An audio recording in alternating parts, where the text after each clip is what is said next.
All right, I hate to do it, but it's time to take that engine out. Oh man, come on. Don't take me apart. You've spent a lot of time putting me together. Isn't there another option? No, man. I need that engine. I need my immediate gratification. What can I do? What can I do? Well, you can't do anything. I mean, you're a car and you're not going to run in a little bit. No, man, I'll do whatever you need. There's got to be other options, man. There's got to be. Look, here's some logic. If you take me out, you're going to have to go take another one out, and then you're going to have to put me in. If you just find another motor, you'll just have to take one out and put one in. Just think of the work that's going to save you. Yeah, but you got so many good parts, man. Hold on, my phone's going off. Let's see what's going on here. Mitch. I'm going to be loading more stuff on my trailer to head to the swap meet next Saturday. Today's a good time if you would like to come pick up more parts. Dude, you just lucked out. Okay, we'll do it tomorrow.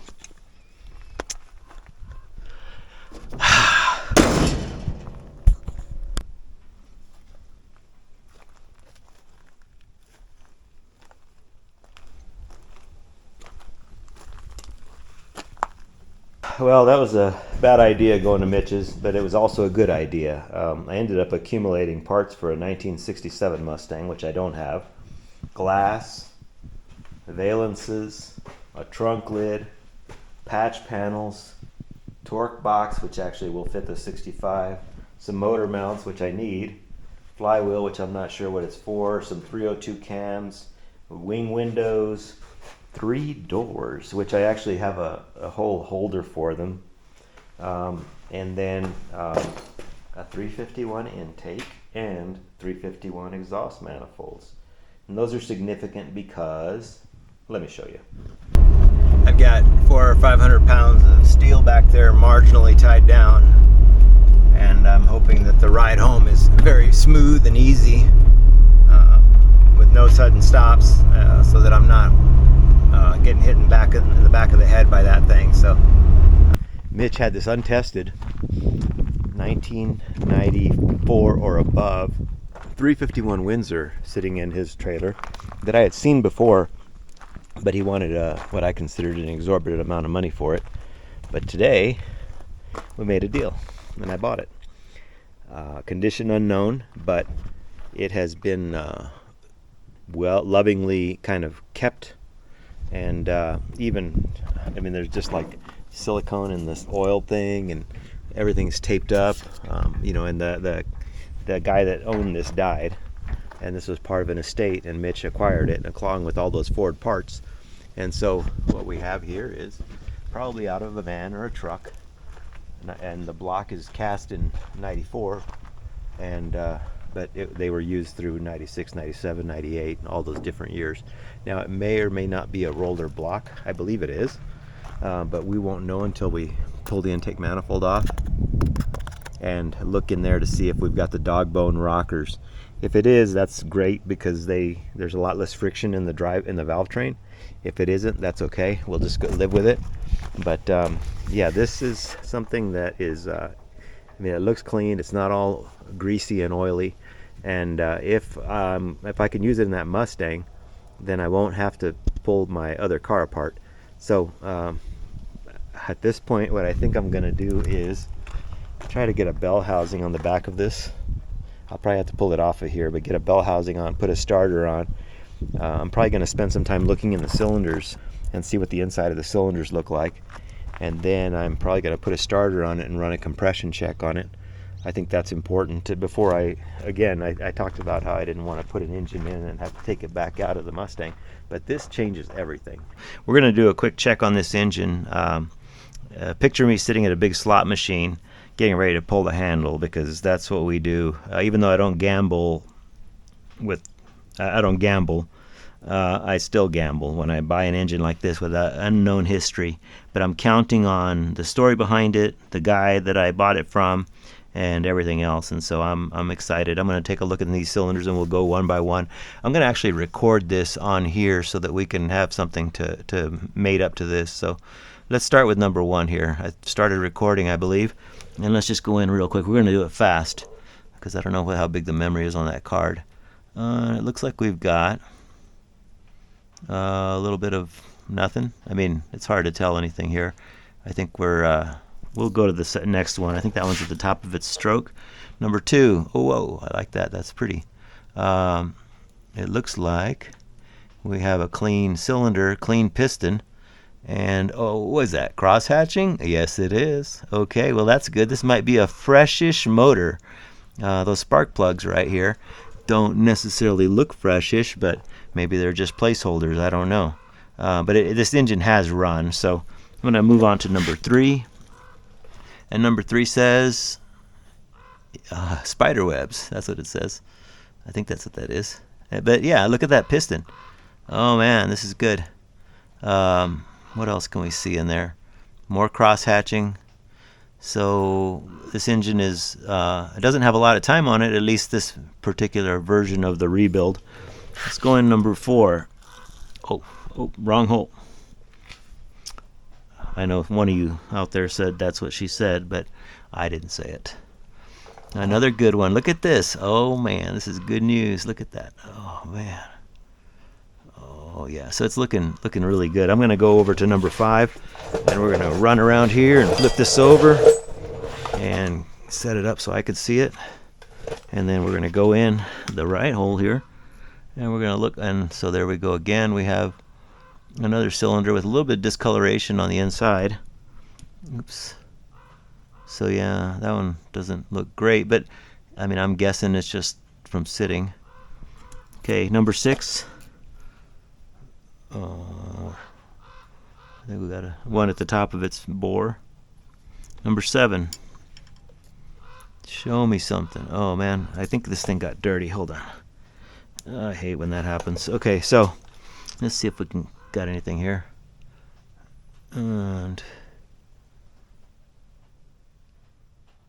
looks like kind of the same thing, just not. I mean, I think my lens is dirty here. Let me see if I can do anything with that. I think of number 7 we said. Okay, so there's number 7, and let's go to number 8. Number 8. Those pistons, I wonder about them, whether they're stock or not. I mean, that's kind of an interesting looking design. There's more cross hatching. I'm gonna see if I can look. Okay, so we got them all. They all look good. I think this is a good engine. One of the things I was thinking about was doing a compression test on it, but as I sit and think about it, I don't really have any oil in it, and I mean, it's completely evacuated. And doing a compression test with no oil is a recipe for causing unnecessary wear on the lower end of the engine. Okay, I'm looking for one where I can look at the piston a little bit closer, and I think they're all. I can turn the engine over if I need to. I've already spun it over. There's our spider web. Okay, let's see what this. Nope. Okay. Yeah, everything's too low. Let's do a quick spin. I'm gonna pop that in there and try not to damage it.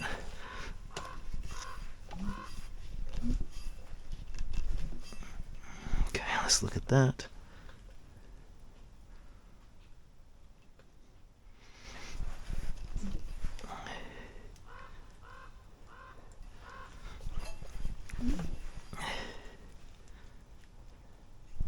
You know what, I think I might be able to bend this a little bit and get a look straight down.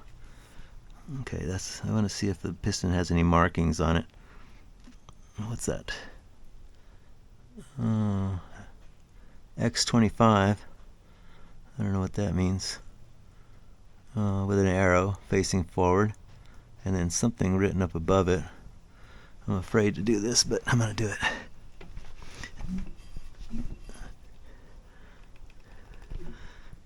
Okay, is that a 45? So X25 and a 45. All right, let's go another cylinder and see what we can find here. Nope. Okay, here we go. Oh, I can see marks there. X43 and some other numbers. It looks like 43 on that one. Huh. Okay. That would be really awesome if this is a rebuild, but I wouldn't know how much has been bored over or anything. And let's look at this one. Oh shoot, oh, wrong hole again. Dang it. Oh, what's that? That looks like some kind of mud or something in that corner. Alright, that's not good. But, I mean, it's storage wear. Okay.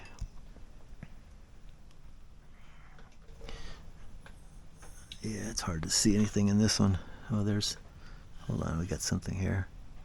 Yeah, I mean, this looks like a fresh motor, so I'm not going to do a compression test. I'm going to just throw it in and hope for the best.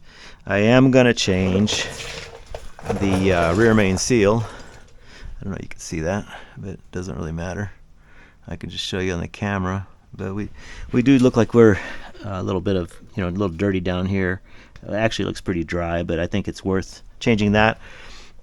Obviously, the intake's going to get pulled off, and we'll put an aluminum intake on it. And we'll probably have to put some spark plugs in it. I think I showed you.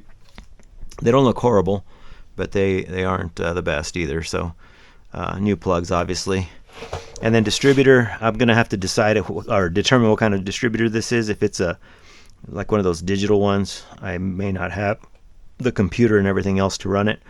And so I will need to find another one. And if this is once I pull this off, once I pull the intake off, I'll be able to see whether or not it's a rocker motor. If it is, then it's got a hardened cam gear, which means it needs a hardened distributor drive gear. If that's the case, then I'll locate a 351 Windsor with a hardened distributor drive gear, or pull the one off this one and try to swap it over onto the other one. So a lot of work to do here, but all in the right direction, and I'm excited. I think this is the right thing for Black Betty over there.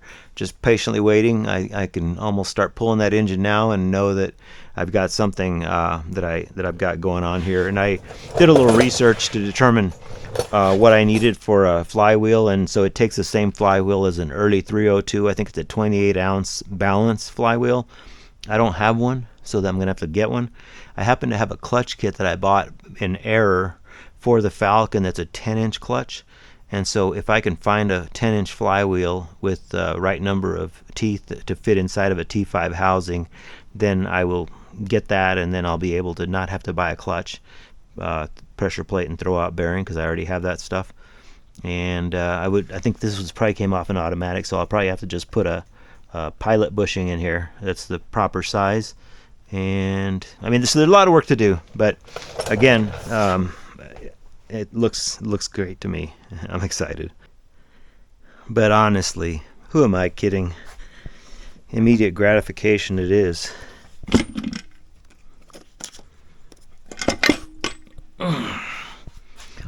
Oh, yes. These are roller rockers. They have a little dog bone that goes between them, and then they have something holding everything down, and so these holes are drilled in the block for that purpose. So it doesn't look terrible in here. It looks like this gasket is fairly new.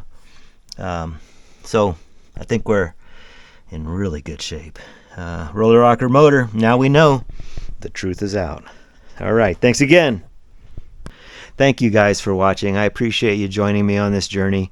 This Black Betty Mustang is going to be something that I can really enjoy. I'm going to do all the right stuff to it and take good care of it, and just drive it. And so hopefully you'll be with me for that first drive.